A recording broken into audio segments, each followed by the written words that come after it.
Ini sedang terjadi dalam setiap kehidupan kita, bahwa sedang berjalan dan kita tahu bahwa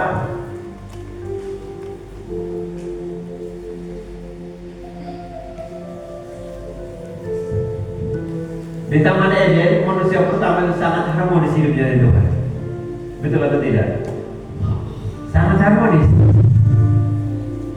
bersama dengan Tuhan. Ketika manusia jatuh dalam dosa, sudah melanggar perintah Tuhan, sudah melanggar firman Tuhan, tetapi Tuhan sedang mencari. Dikatakan Adam di manakah engkau? Dan Tuhan mencari, walaupun pada waktu itu mereka sudah melanggar, Tuhan tahu bahwa manusia sudah melanggar, tapi Tuhan mencari, karena Tuhan tahu bahwa mereka hubungan yang harmonis sebenarnya, tapi Tuhan mau mengembalikan itu. Akhirnya kalau kita lihat, tetapi kita tahu bahwa dalam Kejadian pasal 2 itu iblis telah merusak hubungan manusia itu dengan Bapa kita, Bapa Surgawi. Begini cepat ini yang sudah mau masuk seminar begini pasti dari pagi sudah berdoa, atau kemarin sudah berdoa, bagaimana persiapkan diri, atau ada yang tidak berdoa. Nah, kalau kita lihat dong bahwa mengenal Bapa Surgawi itu sangat penting dalam kehidupan kita. Sangat apa? Sangat penting. Jadi mengenal Bapa Surgawi itu sangat penting dalam diri kita. Itu bagi setiap kita sebagai anak-anak Tuhan yang ada dalam dunia ini. Yohanes pasal 15 ayat ke-6 dan 7. Coba satu orang membaca. Saya tidak buat teks di sini. Yohanes 15.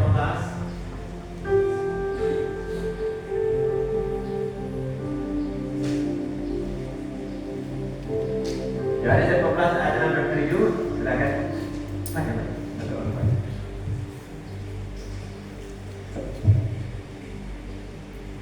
Yohanes 14 ayat 6 dan 7. Kata Yesus kepadanya, Akulah jalan dan kebenaran dan hidup. Tidak ada seorang pun yang datang kepada Bapa kalau tidak melalui Aku. Sekiranya kamu mengenal Aku, pasti kamu juga mengenal Bapa-Ku. Sekarang ini kamu mengenal Dia dan kamu telah melihat Dia. Tuhan itu adalah jalan kebenaran menuju Bapa di surga. Kalau firman Tuhan katakan bahwa kalau kita sudah mengenal Yesus, pasti mengenal Bapa di surga. Artinya bahwa Bapa adalah pribadi Yesus sendiri yang datang dalam dunia ini untuk menjadi manusia supaya apa? Memperkenalkan diri bagi saudara saudara, supaya mengembalikan hubungan yang telah putus atau mengembalikan hubungan yang dirusak oleh iblis, supaya saudara-saudara kembali ada komunikasi, ada hubungan bersama-sama dengan Tuhan. Karena kerinduan daripada Tuhan itu saudara-saudara semuanya mau bersama-sama dengan Tuhan. Nah, sebenarnya kalau lihat di sini bahwa tadi saya katakan apa? Kerinduan Bapa Surgawi supaya lewat kehidupan Bapa jasmani kita atau lewat keluarga kita, Tuhan mau memperkenalkan sifat-sifat Bapa Surgawi kepada setiap anak-anak supaya dapat mengenal Bapa Surgawi, tetapi bisa tidak merusak. Nah, kalau dilihat sini bahwa kira-kira kita punya Bapa yang model begini. Coba, ada Bapa yang otoriter, salah sedikit langsung tegar, pukul, maki dan sebagainya. Kira-kira ada rumah kan tidak seperti itu? Salah sedikit langsung pukul, lemparan batu, kira-kira seperti itu. Ada lemparan. Ada tidak di rumah seperti itu? Ada juga yang gampang, Bapak yang otoriter tadi. Bapak yang gampang itu, biar sudah, biar masih kecil. Masih kecil tadi, biar pergi pagi, pulang pagi tidak masalah. Yang penting bebas saja, tidak mau kasih nasihat dan sebagainya. Mau mabok apa tidak mau tahu, itu Bapak yang gampang namanya. Tidak mau kasih memberikan nasihat dan sebagainya terhadap anaknya. Tetapi kalau yang otoriter, sama sedikit suku, akhirnya apa terjadi? Kita mulai rasa sakit hati. Ini Bapak saya jauh sekali. Tunggu kalau sampai besar nanti saya bunuh kamu. Akhirnya apa terjadi? Simpanlah satu dendam, satu kepahitan dalam dirinya. Jadi kalau Bapak bicara apa saja nanti kan, betul berarti saya masih kecil jadi. Pernah berkata seperti itu? Pernah? Nah itulah yang perlu dikatakan perlu perbaikan supaya menuju kepada suatu kebaikan. Mungkin mama pukul, dengan itu bapak kalau saya besar, sakit pas kalau Ada begitu? Ada. Nah inilah yang namanya yang merusak gambar diri kita. Bayangkan kalau bapak mau otoriter seperti ini, kira-kira bagaimana kita? Kita adalah sakit, jiwa kita sakit, batin kita pokoknya sakit dan sebagainya. Kalau kemana-mana pasti kita teringat dulu bapak saya seperti ini. Nah saya cerita ada seorang anak muda dan dalam satu keluarga. Jadi anak ini ketika dia mulai bertumbuh besar dan bapaknya bilang begini, kamu ini salah sedikit dalam keluarga, dia marahi kamu, mau sial dan sebagainya. Kamu tidak berguna dan sebagainya, kata orang tua seperti itu. Akhirnya dia karena teringat kata-kata bapaknya, kata-kata mamanya yang berkata seperti itu, akhirnya dia mulai beranjak dewasa dan bergabung dengan geng-geng, bergabung dengan pokoknya keluar sore dia pulang pagi, bergabung dengan anak-anak daerah nakal dan sebagainya. Akhirnya masuk dalam satu perkumpulan itu dan mereka mengadakan kejahatan dan mulai mencuri. Dan setelah ditangkap oleh polisi, dia harus masuk penjara beberapa bulan. Dan apa yang terjadi pada waktu itu, sampai di penjara, anak ini dapat bimbingan rohani di penjara. Karena memang kalau di penjara itu setiap hari itu ada bimbingan rohani yang ibadah. Sehingga dia berkata seperti ini. Ketika dia masuk penjara itu, betul ya bapak saya selalu berkata bahwa saya tidak berguna, saya tidak membawa berkat dan sebagainya, hanya membawa sial bagi keluarga. Akhirnya saya masuk ke sini. Dan akhirnya dalam bimbingan rohani di penjara itu dia berjumpa sama Tuhan dan Tuhan ubahkan hidupnya dan dia mulai berpikir bahwa saya akan keluar dari sini, saya harus berubah, memperbaiki diri saya. Dan di penjara juga ada pelatihan pada waktu itu. Dan diambil malam ini dia belajar mekanik, belajar mesin, dan setelah dia sudah pintar dia dan waktunya keluar, akhirnya dia keluar juga dia bingung dia mau kemana. Akhirnya di dalam kota juga hanya berjalan rupanya tanpa arah dan tanpa tujuan seperti itu. Akhirnya dilihat oleh salah satu pengusaha yang punya buka bengkel juga. Akhirnya dia bilang, bisakah dia masuk ke sini, dia tawarkan diri untuk bekerja. Ada yang bekerja, dia adalah mulai bekerja dan bekerja, dan dia belum kumpul uang dan sampai dia menikah. Dan setelah dia punya bekal sudah ada, dia buka bengkel dan bengkelnya juga berkembang dan dia cukup bagus, cukup ini dia punya bengkel yang berkembang dan cukup besar. Dan kemudian pada suatu saat juga ada juga seorang anak seperti itu, dia lalu lalang di depan bengkelnya. Akhirnya dia perhatikan, dia panggil, kamu sini, dikatakan begitu. Dia bilang, kenapa kamu mondar mandir dari pagi sampai sore lewat sini terus? Namanya kenapa? Dia bilang, aduh om, bapak saya itu yang maki saya, usir saya dari rumah. Baru yang punya bengkel bilang begini, kamu tinggal di mana? Aduh saya juga bisa diredak, kau tinggal di mana nih? Karena bapak sudah usir, tidak kasih makan, saya juga sudah lapar sekarang. Itu yang terjadi. Dan akhirnya kalau begitu dia bilang, sebenarnya kamu ini bukan tidak baik, semuanya bagus, hanya karena kurang bimbingan. Kalau kamu mau dia bilang begitu, di tempat saya di belakang, di bengkel di belakang ada tempat tidur satu, tempat tidur lipat, nanti kamu akan tidur di situ. Tinggal semang nanti makan bersama-sama dengan saya dan kamu kerja di tempat ini dan saya juga akan gaji kamu dengan seperti ini. Kalau saya mau begitu dia bilang begitu. Akhirnya dia mulai bekerja dan dia bimbing terus kepada Tuhan dan anak itu berubah. Diarahkan supaya jangan lagi benci, jangan lagi marah kepada orang tua karena memang dalam hatinya itu yang ada kepahitan. Tahu kepahitan? Katakan saya pikir karena bicara kepahitan. Nah, dia pikir juga jadi itu saya. Dia kan jangan kepahitan karena memang sekarang ini seperti itu. Kalau salah sedikit, apalagi kalau zaman saat ini ya, kalau bapak mama tidak kasih HP mulai marah atau rebel, kira-kira seperti itu tuh. Dia bilang bapak ini jahat, bapak ini jahat. Sebenarnya kalau HP itu anak-anak tidak boleh pegang ya.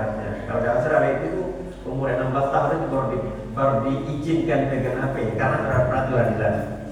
Mudah-mudahan Indonesia seperti itu. Tapi buat peraturan seperti itu juga semua anak sekolah pegang HP jadi semua harus ini ulangan juga pakai tablet kan.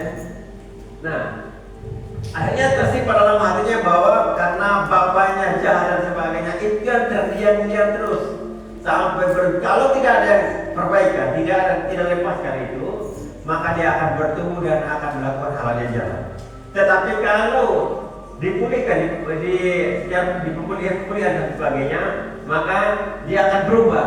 Makanya Bapak tadi katakan disiplinnya yang salah. Misalnya kalau katakan Bapak kita itu bimbingan kepada kita salah arah. Misalnya kalau sudah tahu salah boleh marah, tetapi kita kasih bahwa ini salah seperti ini. Kadang-kadang Bapak juga yang terjanji. Atau kalau mendapat sesuatu kalau kamu juara 1 saya beli sepeda atau beli motor.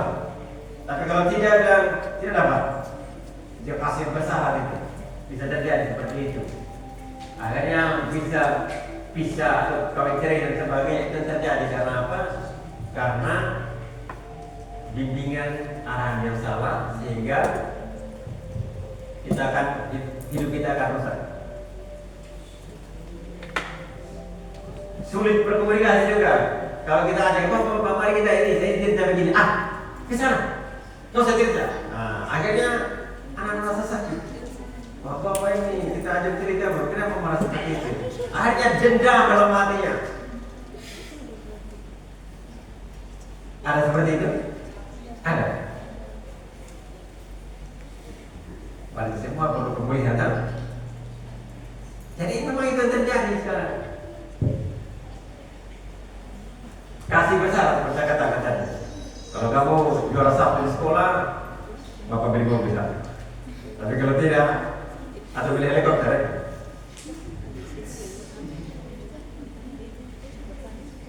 Kalau kamu juara 1, saya beli helikopter kata Bapak, supaya kamu terbang ke mana-mana.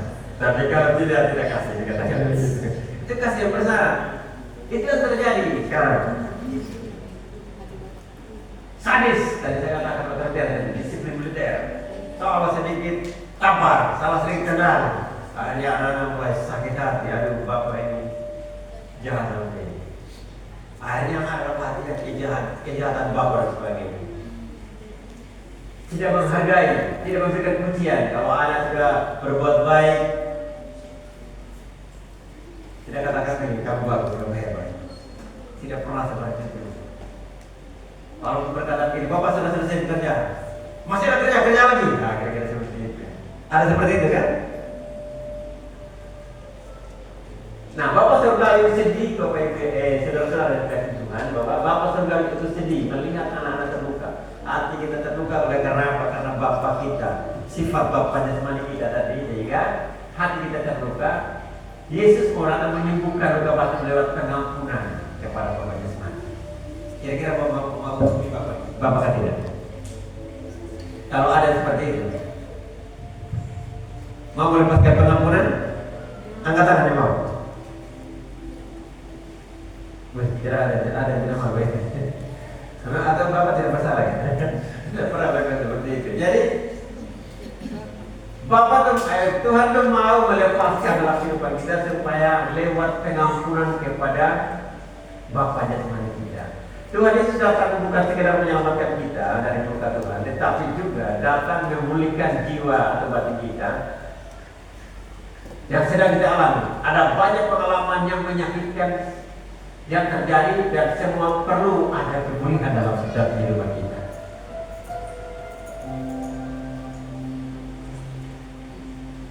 Bagaimana kita dapat menerima pemulihan itu? Yang pertama, kita harus akui bahwa kita terluka. Betul ada terluka kan tidak? Atau tidak ada terluka? Ada? Ya. Jadi perlu untuk mengakui bahwa kita terluka, butuh pemulihan.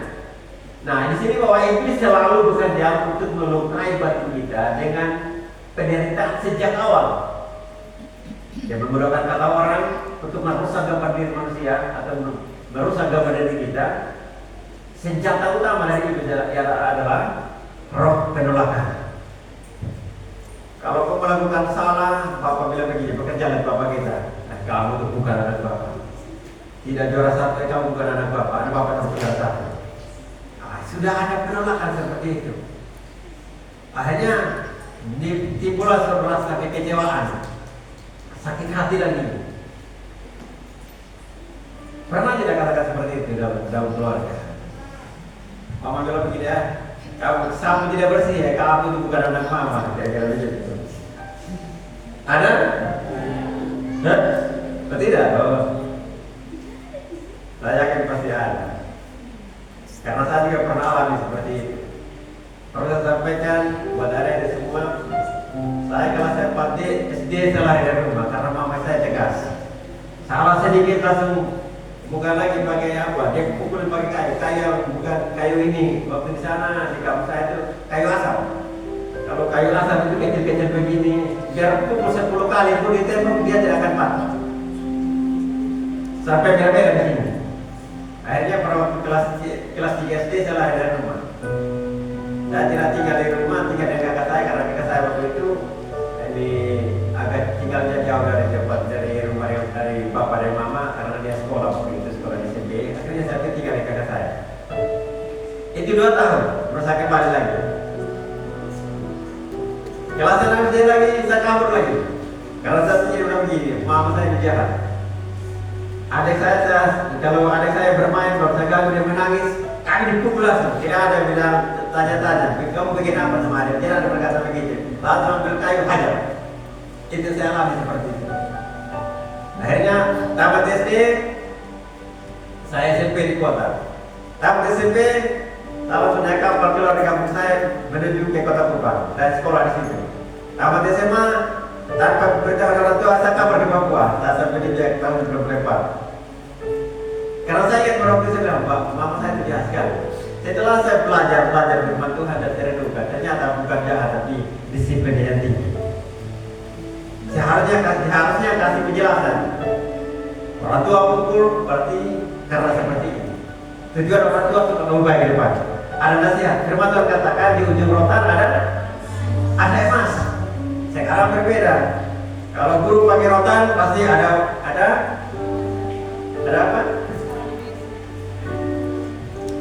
ham. Akhirnya tidak berani lagi. Kalau kami waktu sekolah tidak. Mungkin yang umur 40-50 di atas itu, kalau guru hajar itu tidak mau tahu. Kalau lapor orang tua lagi marah, kamu bikin salah tidak perlu pukul. Jadi di sekolah tidak boleh bikin salah. Kalau sekarang tidak. Kalau guru bikin salah sedikit, kalau menangis pulang ke rumah, orang tua bikin kayu malas sekolah. Kira-kira seperti itu. Itu yang terjadi dan saat ini seperti ini. Nah, senjata ini adalah menurunkan roh penolakan dalam kehidupan kita, bahkan terhadap orang tua kita, terhadap diri anak-anak. Akhirnya muncul merasa diri dia tidak berguna. Muncul lagi pikiran yang negatif. Mungkin ada kalau saya ini punya gambaran pikiran negatif seperti apa. Nah, seperti ini.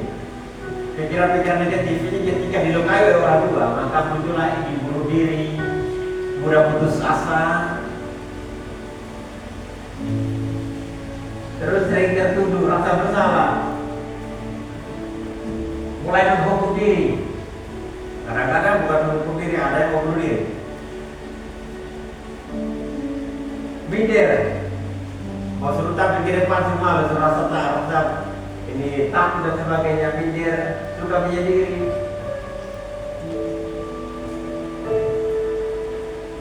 Bisa juga takut tertolak.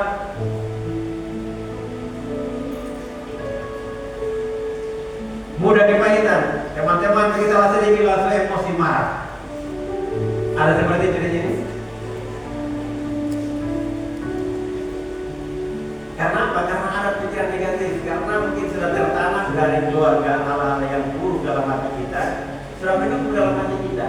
Jadi kalau teman-teman saya dan sebagainya, akhirnya mulai denda foto gue. Dan saya hajar gue biasa. Kira-kira seperti itu.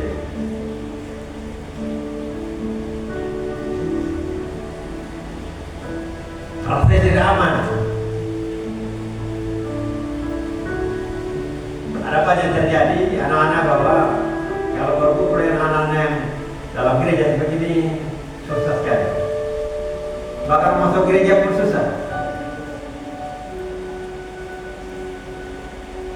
Lebih suka bergaul dengan orang-orang yang berjalan sepanjang malam dan sebagainya. Itu sering terjadi. Bahkan takut gelap, takut ketinggian, suka sering mimpi buruk. Itu terjadi karena apa? Karena sudah ada masih kita alami yang buruk. Takut gagal, bahkan sampai stres.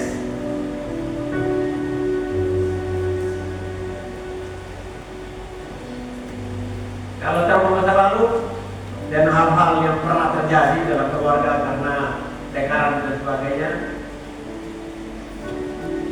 misalnya yang perempuan yang komunika, pernah aborsi dan sebagainya, atau penolakan juga bisa terjadi, ditutup orang, pemerkosaan atau pelecehan seksual, pengalaman yang menakutkan seperti musibah, contohnya seperti waktu kalau di sini masih kecil jadi ya, kalau zaman-zaman tahun 96 bagaimana waktu Jokowi merasa takut semua ya. Ketika ada siaran Australia bilang begini, nanti jam 2 malam nanti kota dia diradangkan. Nanti jam 12 malam ada tsunami, akhirnya semua dari kota lari ke gunung semua. Pada waktu itu.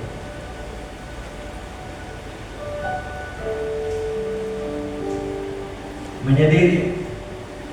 Kalau sekarang ya sering menyendiri karena saya sering saya lihat kalau saya lewat malam-malam ada orang sendirian dulu. Tapi ada lampu HP yang kelihatan situ. Dia nonton kah, ada nonton seperti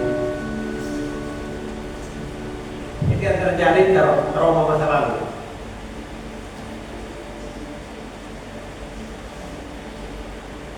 Jadi hal-hal ini apa ini macam formulir saat jadi kuliah ini macam kekecewaan terhadap Tuhan, minder sudah menjadi sebagai nyala dan bersalah, sering tertuduh, akhirnya menghukum diri sendiri, mudah putus asa, stres, ingin bunuh diri, takut tertolak, rasa tidak aman, pernah mau digugurkan, dikutuk orang.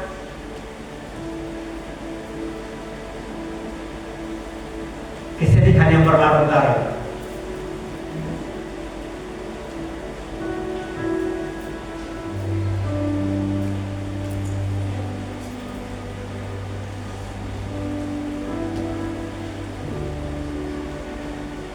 Jadi yang pertama, yang kedua, Tuhan Yesus memikul dosa kita di atas kayu salib dalam Yesaya pasal 53 ayat yang kedua dan 5.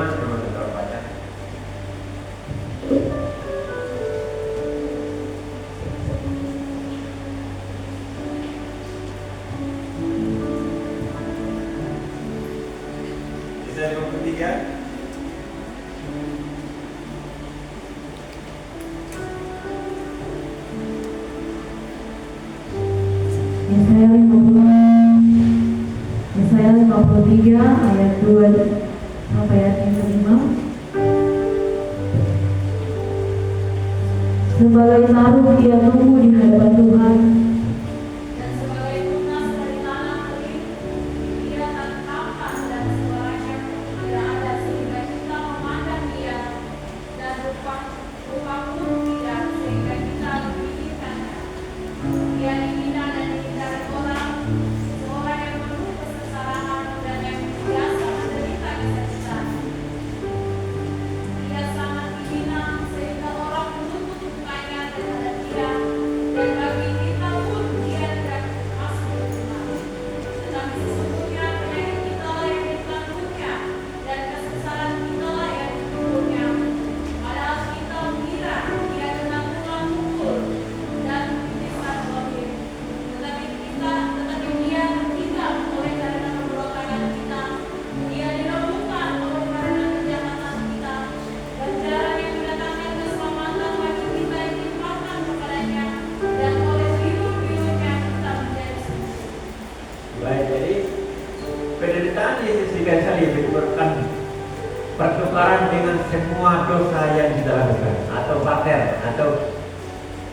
pertukaran itu. Jadi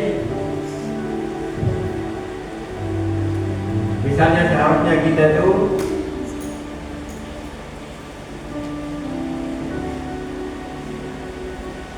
semua dosa kita diampuni oleh Tuhan oleh karena penderitaannya dan sesuatu. Seharusnya kita masuk neraka, tetapi Tuhan memberikan kehidupan yang kekal. Kita ditolak tetapi diterima oleh Bapa kita di surga. Yang merasa kepahitan dipulihkan oleh Tuhan. Yang mengalami sakit penyakit disembuhkan oleh Tuhan. Yang digantikan oleh Tuhan oleh penderitaannya di kayu salib.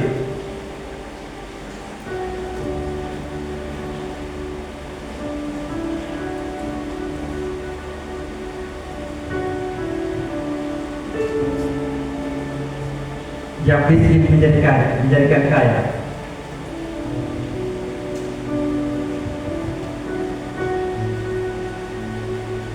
Yang melakukan kebencian dalam kehidupan kita diganti oleh kasih yang berlimpah.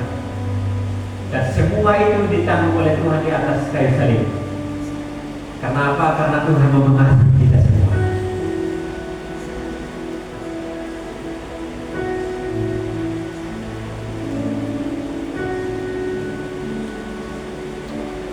Yang ketiga, melalui kayu salib kita dapat mengampuni. Kolose pasal 3 ayat 13 kata dia.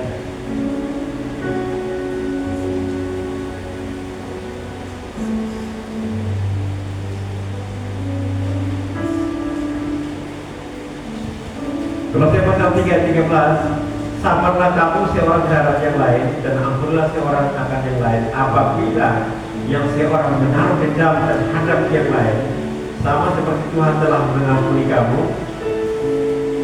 kamu berbuat jugalah demikian. Jadi kita harus mengampuni setiap apa yang atau mengampuni orang yang bersalah kepada kita.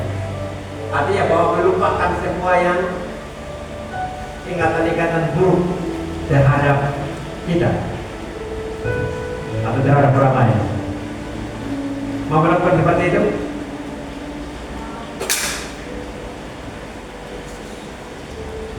Malah kita mengampuni sesuai dengan kasih Tuhan yang Yesus, bukan dengan kekuatan kita, tetapi karena kasih Tuhan. Sebenarnya kita tidak bisa mampu mengampuni, tetapi karena kasih Tuhan dalam kehidupan kita, kita bisa mengampuni. Yang keempat di sini bahwa kunci pelepasan ada, yaitu saya dilepaskan. Yang pertama, saya diberi kesempatan, saya tidak beri kesempatan kepada iblis. Efesus 4 ayat 27.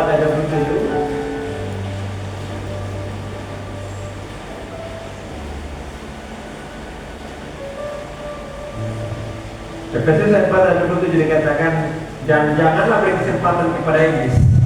Artinya bahwa kalau kita beri kesempatan kepada iblis, maka iblis akan memimpin kehidupan kita kepada hal-hal yang jahat, kepada hal-hal yang merugikan kita. Contohnya, kalau kita ditawan oleh roh kemabuk, pasti kita akan tiap hari akan cari minum mabuk. Kalau kita ditawan oleh roh yang misalnya yang membawa kita ke kesalahan mencuri, maka tiap saat kita akan bagaimana caranya supaya kita mencuri. Dan juga kalau kita ditawar dalam perzinahan, maka kita akan melakukan hal seperti itu. Makanya firman Tuhan katakan dalam Efesus pasal 4 ayat 7, jangan memberikan kesempatan kepada iblis. Amin. Jadi dikatakan tidak boleh. Jadi dalam masuknya iblis yang akhirnya menjadi wilayah dalam kehidupan kita, dia berusaha menghancurkan kehidupan saudara-saudara. Supaya apa? Supaya dia pimpin kehidupan saudara-saudara. Contohnya kalau di penjara. Kalau di penjara itu setiap pagi dia bangun sesuai dengan aturan yang ada di situ. Makan juga ada jamnya, mandi juga ada jamnya, ibadah juga ada jamnya di situ. Diatur oleh pegawai penjara semua. Kalau kita ditawan oleh iblis, maka hidup kita akan diatur terus oleh iblis. Mau kemana? Kalau saya katakan tadi, kalau kita melakukan kemampuan, maka kita kemana-mana kita akan cari minum mabuk. Ketemu teman, dia kasih $1.000, $2.000, itu apa? Nah, kita kumpul mau minum. Karena nama itu ditawan iblis.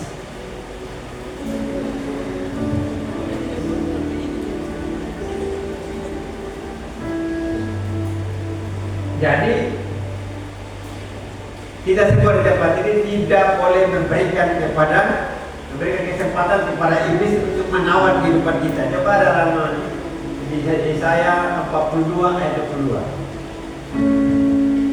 Yesaya 42 ayat 22.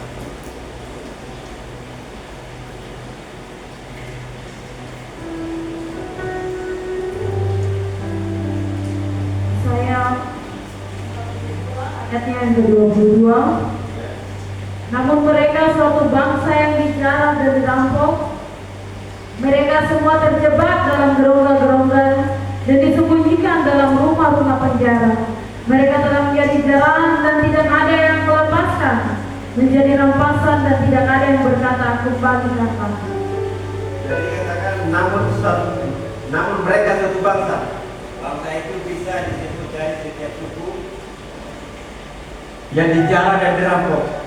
Kalau kita dirampok oleh iblis, mereka semua terjebak dalam gerongga-gerongga dan sembunyikan dalam rumah-rumah penjara.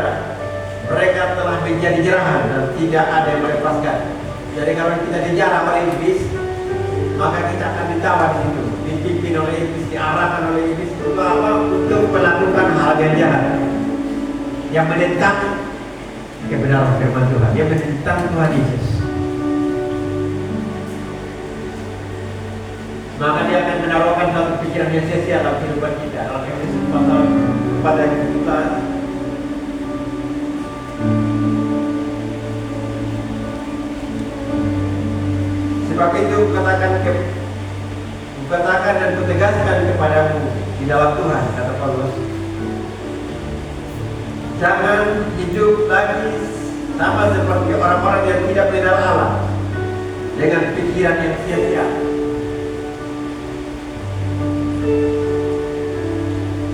Dan pengertiannya yang gelap, jauh dari hidup persekutuan dengan Allah, karena kebodohan yang ada di dalam mereka dan karena kedegilan hati mereka.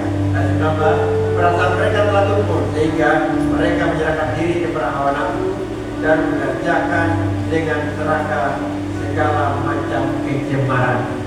Jadi hal ini kadang-kadang kita sering melakukan hal itu karena apa? Karena kita ditawan, membawa kita kepada suatu pikiran yang sia-sia. Lewat pikiran dia menguasai kehidupan kita, menaruhkan pikiran-pikiran yang kotor.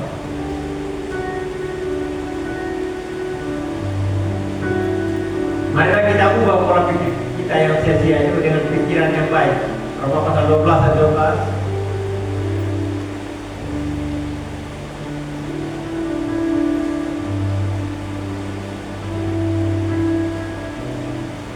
Roma pasal 12 ayat 2 dikatakan begini, janganlah kamu menjadi serupa dengan dunia ini, tetapi berubahlah oleh pembaharuan budimu, sehingga kamu dapat membedakan manakah kehendak Allah, apa yang baik, yang berkenan kepada Allah, dan yang sempurna. Jadi ada semua bahwa kalau iblis tawar kita kepada pikiran yang sia-sia, maka kita akan melakukan hal yang jahat di hadapan Tuhan. Itulah dikatakan bahwa hidup kita rusak, maka yang perlu ada pemulihan. Kolose pasal 3 ayat yang kedua.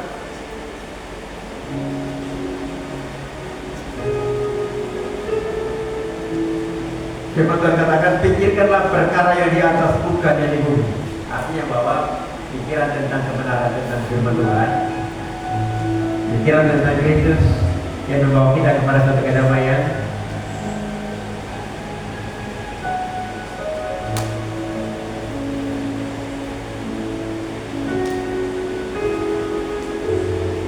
Dan juga dalam Filipi pasal 4 ayat 8 dikatakan begini. Jadi akhirnya saudara-saudara, semua yang benar, semua yang mulia, semua yang adil, semua yang suci, semua yang manis, semua semua yang sedang mendengar, semua yang disebut kebajikan dan patut dipuji, pikirkanlah semuanya itu. Jadi Tuhan mau supaya kita memikirkan hal yang baik, pikiran-pikiran yang membawa berkah dalam kehidupan kita, pikiran-pikiran yang membawa perubahan dalam setiap kehidupan kita. Itulah yang Tuhan kehendaki dalam setiap kehidupan kita, bukan pemikiran hal yang jahat seperti pikiran yang sia-sia tadi.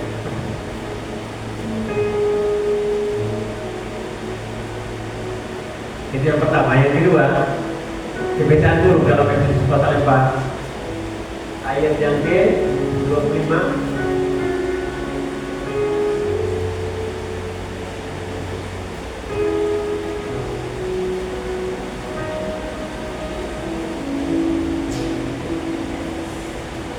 Dikatakan begini firman Tuhan, karena itu buanglah dusta dan berkatalah benar setiap orang kepada yang lain, karena kita adalah sesama anggota. Nah, memang kalau kita kadang-kadang kita bohong. Orang tua tanya kami, kamu dari mana? Kan kita baru pulang sekolah ini. Sudah bermain dan sebagainya, pergi ke tempat lain. Kadang-kadang kita tidak jujur. Ada seperti itu? Ada? Jadi perlu dipulihkan ya. Dan kalau kita sering melakukan hal seperti itu, tidak mau jujur dan sebagainya, iblis paling senang dengan hal seperti itu. Iblis akan berusaha supaya menempati kehidupan kita. Sehingga ketika ada hal-hal seperti itu ditanya oleh orang tua, pasti akan berbohong terus. Karena apa? Karena iblis menuntut pikiran kita kepada hal yang salah.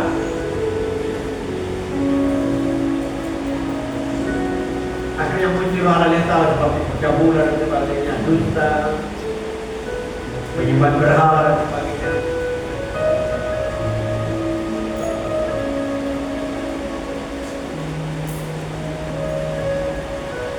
Dan segala sesuatu yang kita lakukan yang menggantikan posisi Tuhan, seperti bangsa Israel. Bangsa Israel pada waktu itu ketika keluar dari Mesir, dan Musa naik ke Gunung Sinai, dan mereka datang kepada Harun dan begini, Harun, Musa sudah berhari-hari ada di gunung dan dia tidak akan kembali lagi. Mari kami buat Allah untuk kita, untuk memimpin kita menuju tanah Kanaan. Akhirnya semua kumpul anting-anting emas, kalung emas dan sebagainya, gelang emas, kumpul semuanya dan jadikan patung emas, menggantikan posisi Tuhan pada waktu itu. Dan akhirnya apa yang terjadi? Tuhan marah.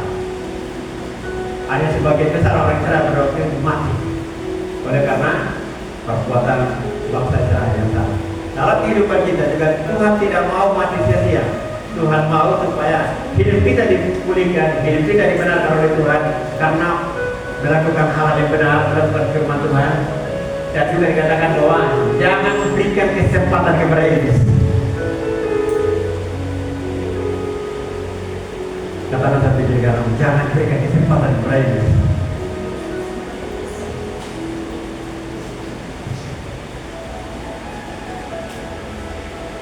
Ini kayaknya perlu menyanyi ya. Karena dia lagi, karena mungkin karena capek, karena lemas dari pagi tak. Ayo bangun berdiri semua. Ya, berdiri dulu saatnya dulu. Berdiri saja aja semua, yang laki-laki, yang laki-laki berdiri, berbaris.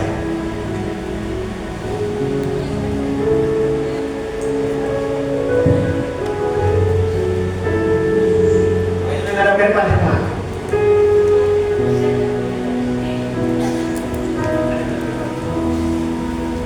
Yang laki-laki berbaris, yang laki-laki berdiri sama-sama supaya kita ini pijit-pijit supaya para saya.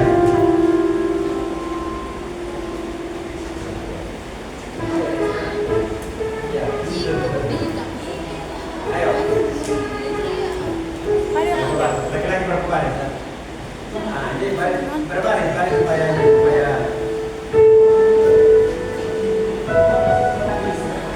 oke. Yang di depan berdiri, yang di belakang berdiri. Pijat. Ya. Ayo ke depan lagi. Yang sebelah satu lagi ya, pijit sama-sama.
Sekalipun kamu sekolah minggu, sekalipun kamu beribadah, tetapi kalau kamu kaget dan marah-marah seperti maka ini yang ada dalam hatimu, belum ada Tuhan dalam dirimu. Tetapi kalau dalam hidup kita ada Tuhan seperti ini nanti.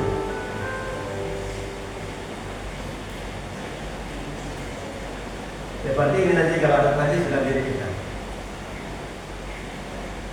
Tuhan Yesus Kristus adalah di dalam engkau, dikatakan begini. Yesus dalam hati kita.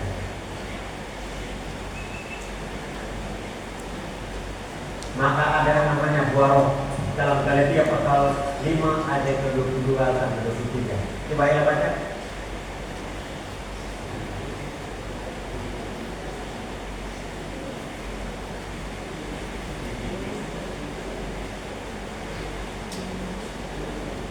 Galatia pasal 5 ayat 22 sampai 23.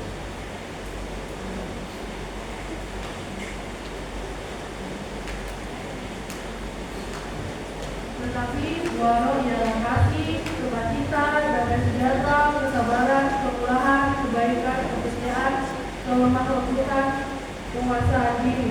Tidak ada hukum yang menentang hal-hal itu. Barang siapa menjadi milik Kristus Yesus, dia telah menyalibkan daging dengan segala hawa nafsu dan keinginannya. Jikalau kita hidup oleh roh, baiklah hidup kita juga dipimpin oleh roh. Dan janganlah kita bila hormat saling mengerti. Jadi kalau ada Tuhan dalam kehidupan kita, ada namanya buah roh. Dan dari buah roh yang pertama,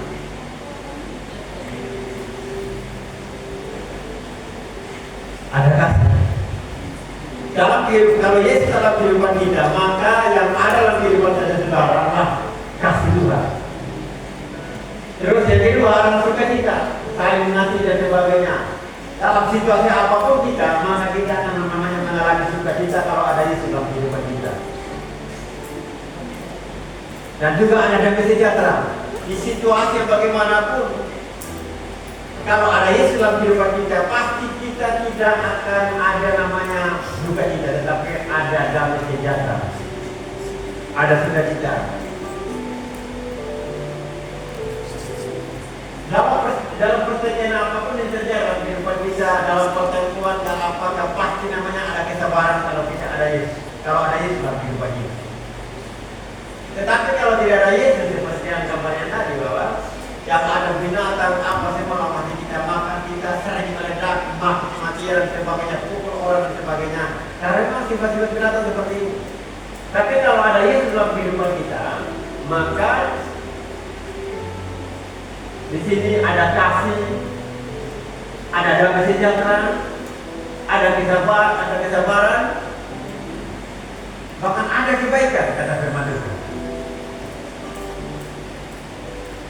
Ada kesetiaan. Pasti kita akan mengalami hal itu. Kenapa? Karena ada Yesus, ada dua roh itu. Pasti dia melembut, tidak kasar, tidak marah, tidak tendang dan sebagainya, tidak pukul dan sebagainya. Kenapa? Karena ada Yesus yang mengontrol kehidupan saudara. Terus ini yang berikutnya, bisa menguasai diri dalam segala sesuatunya. Tetapi kalau tidak ada Yesus, kalau ada hal-hal yang lain dalam hati kita, pasti kita sering meledak, marah. Misalnya kita lewat yang motor bahwa tiba-tiba ada orang ini lagi-lagi lewat kita, pasti ada kurang aja. Betul buku bagian dan semuanya ini adalah karakter kita. Inilah yang perlu kita perbaharui, perbaiki dalam kehidupan kita. Perlu ada pemulihan dalam kehidupan kita.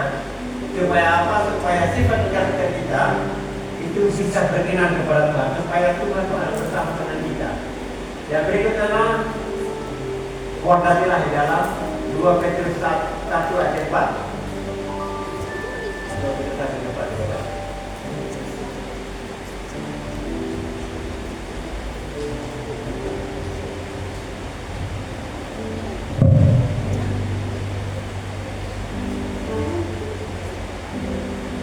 Dua Petrus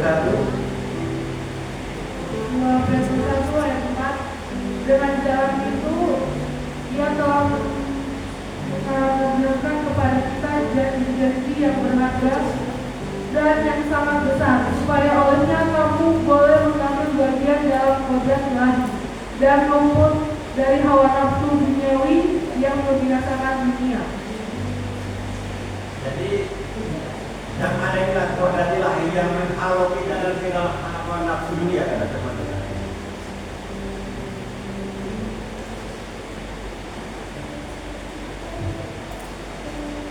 Kalau sudah kita menghalau dari hawa nafsu dunia itu, yang ada itu, kalau tadi sebelah diri ada kasih, ada sukacita, ada damai sejahtera, ada kesabaran, ada kemurahan, ada kebaikan, kesetiaan dalam menentukan kemuliaan ini.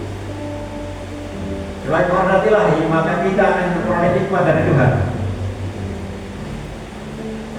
Maka kita akan memperoleh kebenaran dari Tuhan. Dan kekudusan dari Tuhan ada dalam kehidupan kita.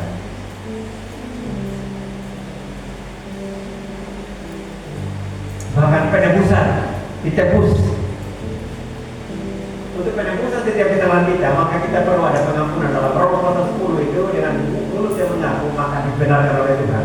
Kalau hidup saudara dibenarkan oleh Tuhan, maka di situ segala permohonan kita Tuhan akan kabulkan. Dalam Yakobus pasal 5 dikatakan 16 katakan begini, doa orang yang benar besar kuasanya. Kenapa? Karena ada pengakuan dari hidup kita, maka kita dibenarkan oleh Tuhan. Setiap permohonan kepada Tuhan, maka Tuhan akan mengabulkan. Jadi ada penebusan di sini, ada dari kita. Dan terakhir, pengharapan akan kemuliaan. Dan semuanya ini adalah merupakan karakter dan sifat kita yang sedang kita jalani setiap waktu, setiap saat, setiap hari. Baik di lingkungan keluarga, di lingkungan sekolah, di lingkungan pekerjaan dan sebagainya. Bahkan di mana kita berada, kita sedang jalankan ini. Bila ada Yesus dalam kehidupan kita.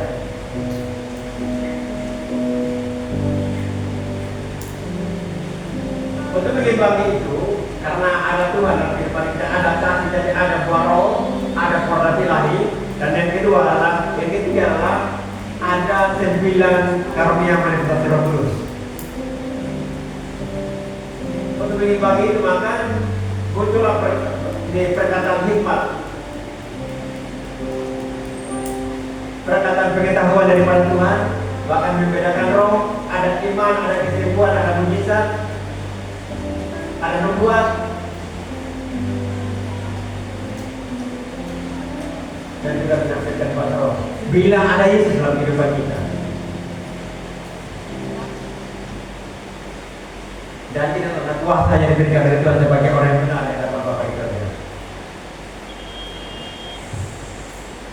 Dan kekuatan dan berkat itu dalam kehidupan kita dari 13 sampai 14 yang kita peroleh, dan Tuhan menyertai kita, semua otoritas diberikan oleh Tuhan.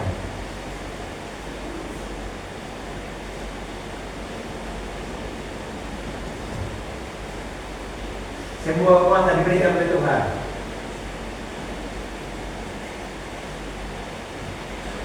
Dan kita dapat menanggung segala sesuatu. Kenapa? Karena Tuhan memberikan kekuatan bagi kita. Dan semua keperluan diberikan oleh Tuhan bagi kita. Saya yakin bahwa kalau kita semua membutuhkan ini, menyampaikan kepada Tuhan semua keperluan, bila Tuhan Yesus dalam hati kita seperti ini, seperti gambar diagram ini, maka hidup kita saudara adalah satu kelimpahan daripada Bapa di surga. Adalah satu berkat yang luar biasa. Akan memperoleh hikmat. Inilah yang sedang kita jalani setiap waktu, setiap saat, setiap hari dalam setiap kehidupan kita.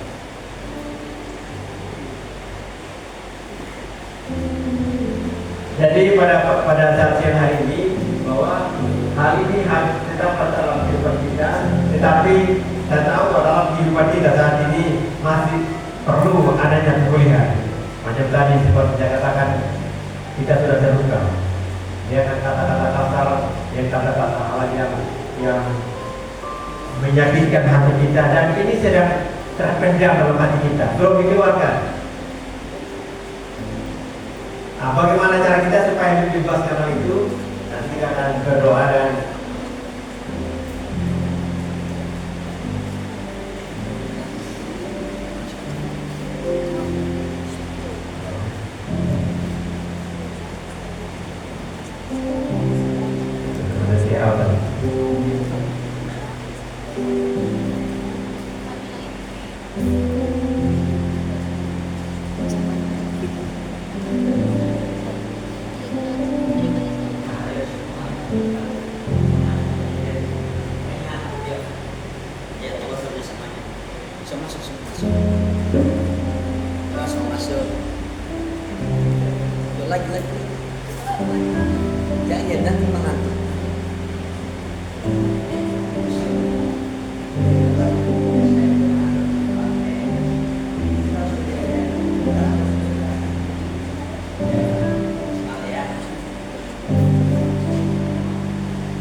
Sudah, jujur aja, jujur. Sudah. Oke, semua perhatian ke sini kalau sudah sampai sini. Oke, kita harus berjaga-jaga. Kedatangan Tuhan sudah dekat. Ini, ayo bagi dulu nih. Kita semangat. Ya, kita akan belah. Ayo nih, ayo. Oke. Ya. Oke ya. Tahu kenapa kadang ngantuk? Oh kenapa? Ada main HP. Tidak boleh main HP. Ya. Nanti mulai besok kita kumpulkan HP ya. Biar kita fokus. Jangan kita sia-siakan ini 3 hari saja. Masa motor kita nggak bisa. Ya. Daripada jalan-jalan ke pantai berdua, kan tidak ada gunanya kan? Kita selalu bersama. Ya. Oke. Saya mulai lihat muka-muka kalian, muka-muka kayak pertama lagi. Ya. Materi kita sekarang 35% ya. Ya. Kita usahakan supaya materi kita sampai 100 dari pagi sampai malam 100 terus ya. Bisa? Bisa. Oke. Mulai Pak. Mari dulu ya. Oke. Hati yang gembira. Sebentar yuk. Adalah obat seperti obat hati yang senang, tapi semangat pada keringat tulang hati yang Tuhan sedang jaga gembira, hati yang gembira adalah obat seperti apa? Seperti obat hati yang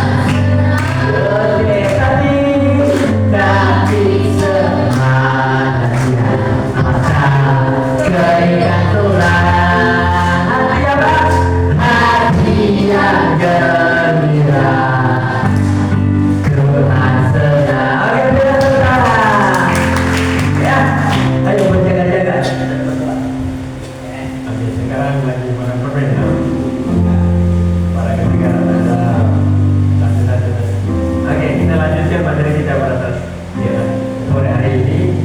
Kalau kita lihat di dalam pohon ini ibarat kehidupan kita. Mulai dari akar, batang sampai daun yang lepas seperti itu. Nah, dari materinya tadi itu bahwa dari keluarga kita selalu mendapatkan hal yang kasar, kata-kata kasar, kata-kata penolakan. Dan inilah akar penolakan yang sering kita alami dalam keluarga. Bahkan juga di tengah-tengah mungkin di sekolah dan rekan-rekan. Kalau sudah ada akar ini, dia akan tumbuh.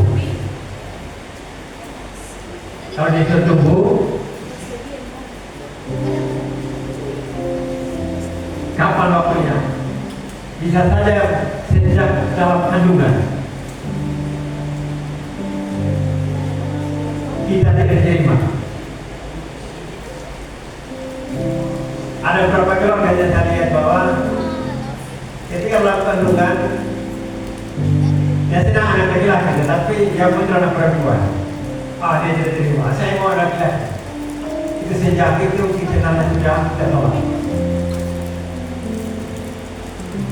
Kenapa bisa terjadi seperti itu? Karena akar-akar yang muncul dari awal. Inilah pohon kita lihat.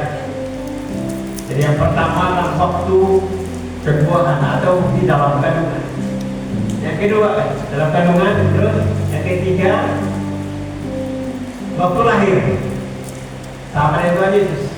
Waktu lahir, Herodes membunuh Tuhan Yesus. Yang keempat ini, seperti katakan tidak diterima karena berbeda dari keinginan orang tua. Hari yang muncul ini ada katakan adopsi, terjadi penolakan turun-temurun dalam keluarga ditolak, dibentak dan sebagainya, masuk di sekolah lagi. rekan-rekan tidak terima, dibully dan sebagainya.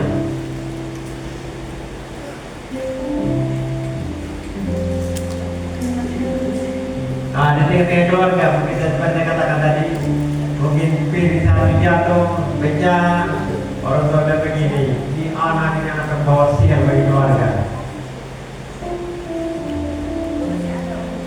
Di publik,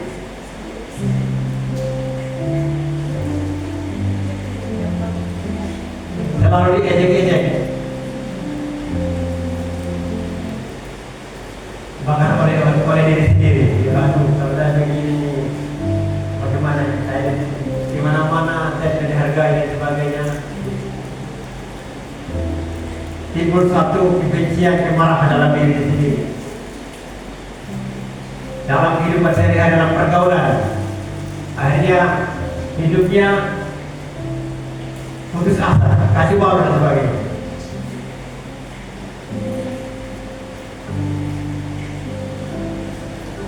Tadi akar penolakan ini buah-buah penolakan yang terjadi dalam kehidupan kita, menolak orang lain. Kita akan jadi hiburan tidak mau, kita ada ke gereja dia kabur. Itu bisa terjadi seperti ini. Kasar,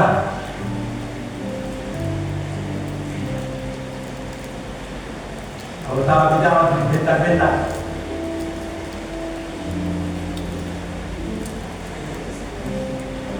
Kalau dia lewat langsung dicurigai, oh ini jangan dia pencuri. Nah, kira-kira seperti itu. Karena itu buah-buah penolakan yang terjadi, sudah tertanam dalam hati kita, sehingga ada di tengah-tengah masyarakat itu terjadi.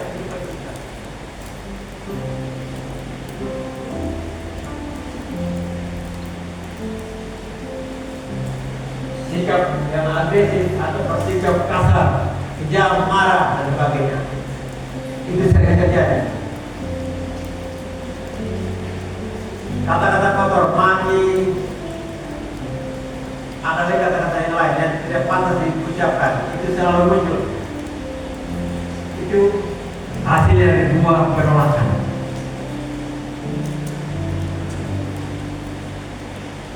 Keras kepala. Tahu di sini keras kepala tidak.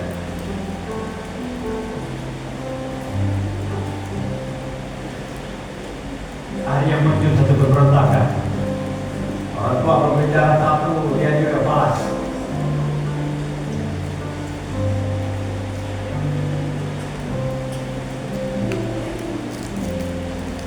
Pemberontakan, pertengkaran terjadi.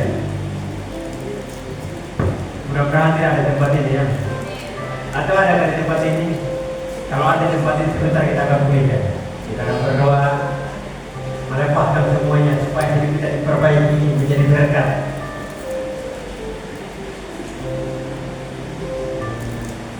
Menolak diri sendiri,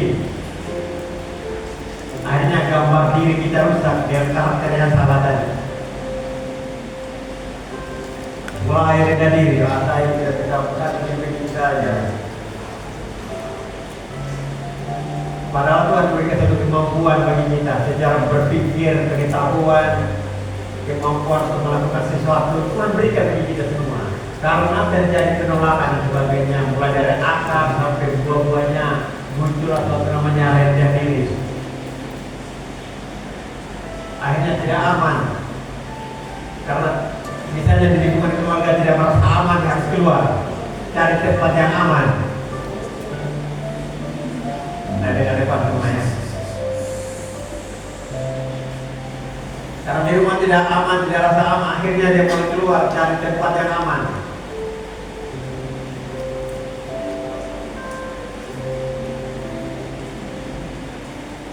Nanti belum merasa tidak cukup. Itulah buah-buah penolakan yang terjadi. Akhirnya merasa diri tidak cukup, mulai bersedih. Kenapa saya seperti ini?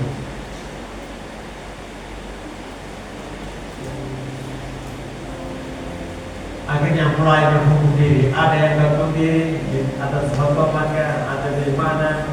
Ini bisa terjadi seperti itu.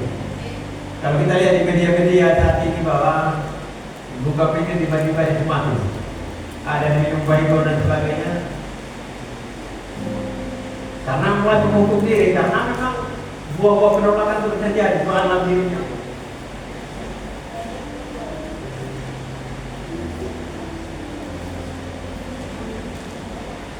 Tidak mau berkomunikasi, diajak oleh teman, ayo kita nanti pagi cerita-cerita, dia tidak mau. Mudah-mudahan tidak ada seperti ini ya, hanya seperti itu.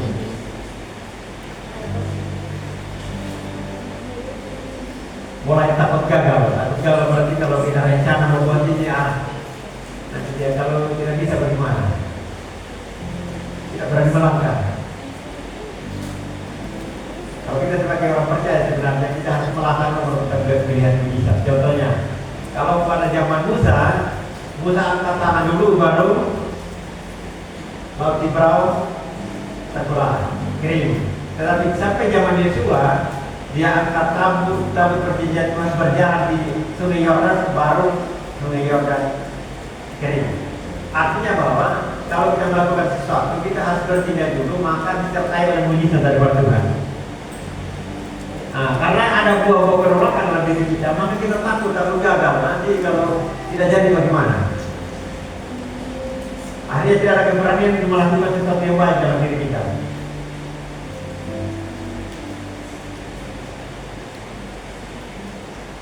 Takut pendapat orang lain, stres. Kalau sudah stres itu bisa membangun sendiri. Jadi biar sendiri ada tiba-tiba ada cerita-cerita begitu. Dan semuanya itu berasalnya dari penolakan.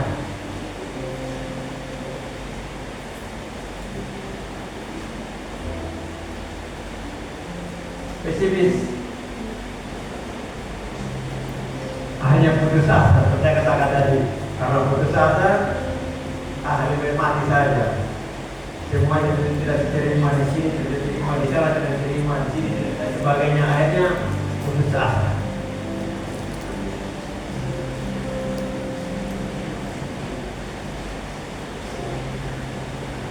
Dan ada keinginan yang saya katakan bunuh diri.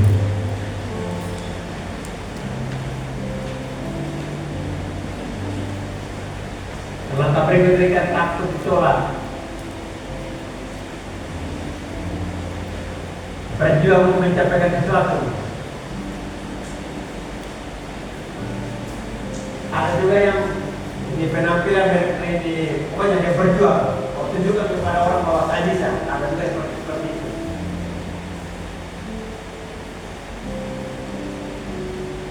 Kesepian.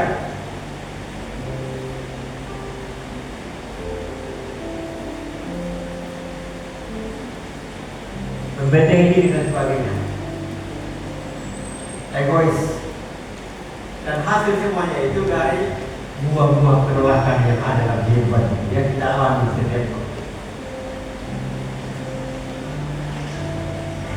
Merasa diri benar, membenarkan diri, mulai menghakimi dan sebagainya.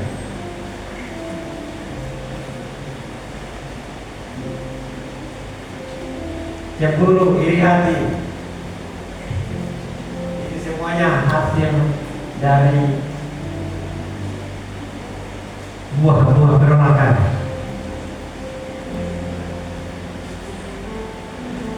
Akhirnya angkuh. Mudah-mudahan semuanya tidak dapat ini ya. Kalau dapat begitu baik-baik dari kemarin dari surat pembinaan dan sebagainya.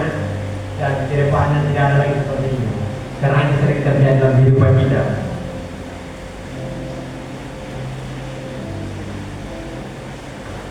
Dan mulai ingin menguasai.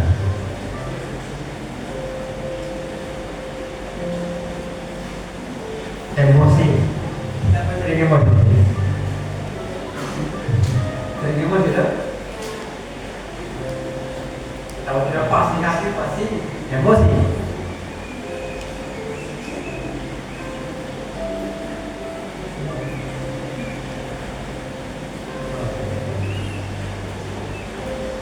Jadi hal-hal seperti ini lagi tidak sedang terjadi kalau tidak ada kelepasan, tidak ada keputusan. Hal ini akan terikat kita sampai tua. Kita kerinduan dari Tuhan Yesus supaya kita bebas.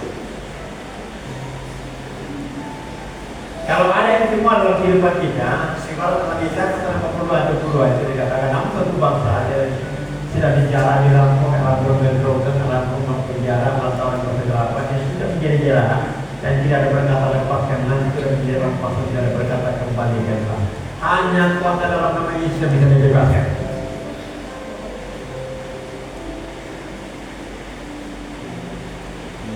Hanya dalam nama Yesus bisa kita merdeka secara roh.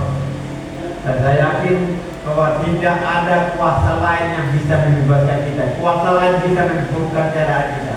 Tetapi hanya dalam nama Yesus bisa melepaskan itu semua.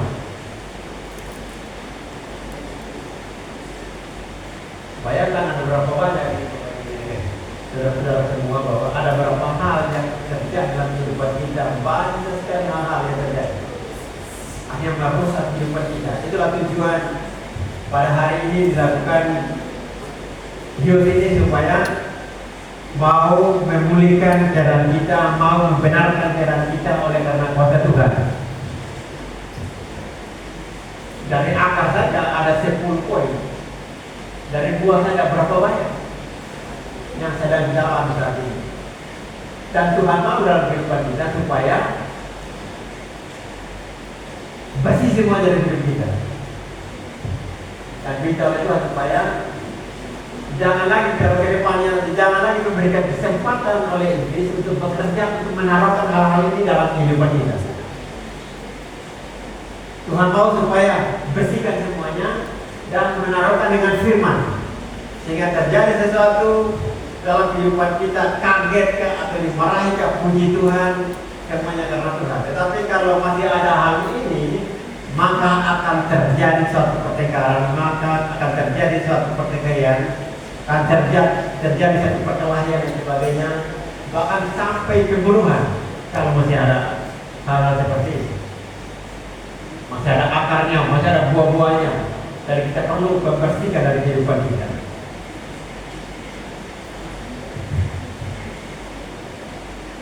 Mau bebas semuanya ini? Mau?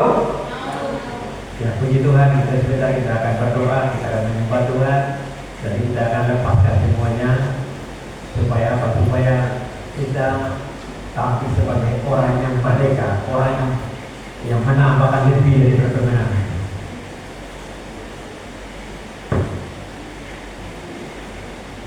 Kalau orangnya tidak kuat menghadapi hal ini dan semuanya ada dalam hati kita ini, maka orang yang kuat begitu ada, orang yang tidak kuat pasti dia akan mati. Kalau mati dalam keadaan begini, yang senang siapa? Iblis senang, yang bersedih siapa? Yang bersedih itu Tuhan melihat hal seperti itu. Karena Tuhan tidak mengendaki kematian orang yang berdosa, tetapi Tuhan mengendaki kematian orang yang benar.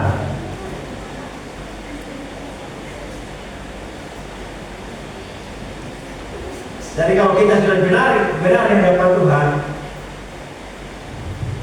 saya yakin bahwa Tuhan akan memberkati kita, Tuhan akan membuka jalan buat kita. Apalagi masih muda semua, pasti Tuhan akan memberikan hikmat itu, pengetahuan bagaimana cara mengelola hidup ini supaya menjadi berkat, bagaimana supaya kita mendapat sesuatu hal yang baik daripada Tuhan dan menjadi berkat baik dalam keluarga kita, di lingkungan kita, bahkan di sekolah, bahkan di tempat bekerja. Tuhan itu seperti itu.